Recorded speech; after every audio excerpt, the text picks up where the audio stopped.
माफी तो कभी भी होती रही, लेकिन मौका तो वहीं पर था। पूजनीय शंकराचार्य, उसका अपमान किसने किया? सनातनी धर्म के सबसे ऊंचा झंडा ले जाने वाले।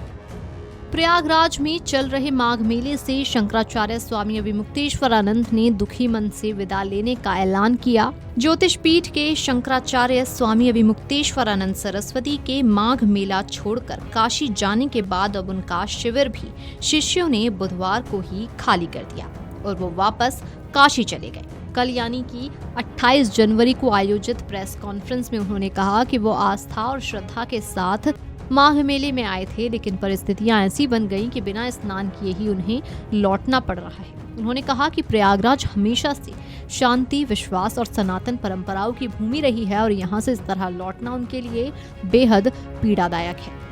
इस पर सपा अध्यक्ष और पूर्व मुख्यमंत्री अखिलेश यादव का बयान सामने आया। उन्होंने कहा कि भाजपा के दंभ ने अनादिकाल से चल रही सनातनी परंपरा को तोड़ दिया है।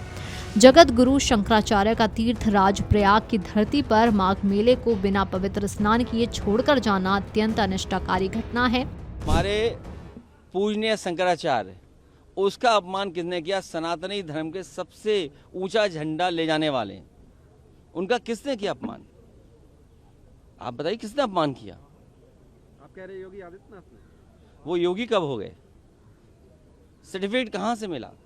अगर वो दूसरे का सर्टिफिकेट मांग सकते हैं तो उन्हें अपना भी तो सर्टिफिकेट दिखाना चाहिए। और उनका सर्टिफिकेट तो हम लोगों ने देखा है। जब वो एक समय योग कर रहे थे, सबसे आसान योग का आसन, सोचिए, सबसे आसान योग का आसन, एक टांग पे खड़ा होना। अब किसने सर्टिफाइड किया उन्हें इस बात के लिए कि वो योगी हैं? तो बात इधर उधर मत ले जाइए। संपूर्ण विश्व का सनातन समाज इससे आहत ही नहीं बल्कि अनिश्चित भय से आशंकित है।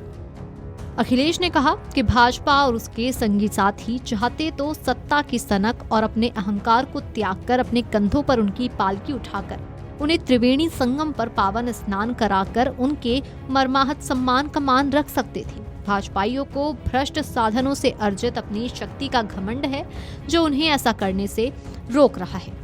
संतों का मन दुखी करके कोई सुख नहीं पा सकता। भूल करने से बड़ी गलती क्षमा नहीं मांगना है। कोई भी राजनीतिक पद संतों के मान से बड़ा नहीं हो सकता। भाजपा सनातन की भी सगी नहीं है। आज हर सनातनी मन से बेहद दुखी है। धार्मिक अनुष्ठानों में व्यवधान उत्पन्न करने वालों को क्या कहते हैं, ये भाजपाइयों को समझाने की जरूरत है। हमारे महाकाव्यों का यही मूलभूत संदेश है कि घमंड के दंड से कभी कोई दुर्जन नहीं बचता है। आहत संत अर्थात सत्ता का अंत। प्रयागराज छोड़ने पर शंकराचार्य ने कहा था कि हमने अन्याय को अस्वीकार किया है और न्याय की प्रतीक्षा करेंगे। आज शब्द साथ नहीं दे रहे हैं, स्वर बोझिल है। प्रयागराज की धरती पर जो कुछ घटित हुआ उसने हमारी आत्मा को झकझोर दिया। संगम में स्नान किए बिना विदा ले रहे हैं। आज हम यहाँ से जा रहे हैं, लेकिन अपने पीछे सत्य की गूंज छोड़कर जा रहे हैं। Video desk amarujala.com। अगर आप ये वीडियो YouTube पर देख रहे हैं तो हमारे चैनल को सब्सक्राइब कर बेल आइकन दबाएं और Facebook पर देख रहे हैं तो हमारे पेज को लाइक करें।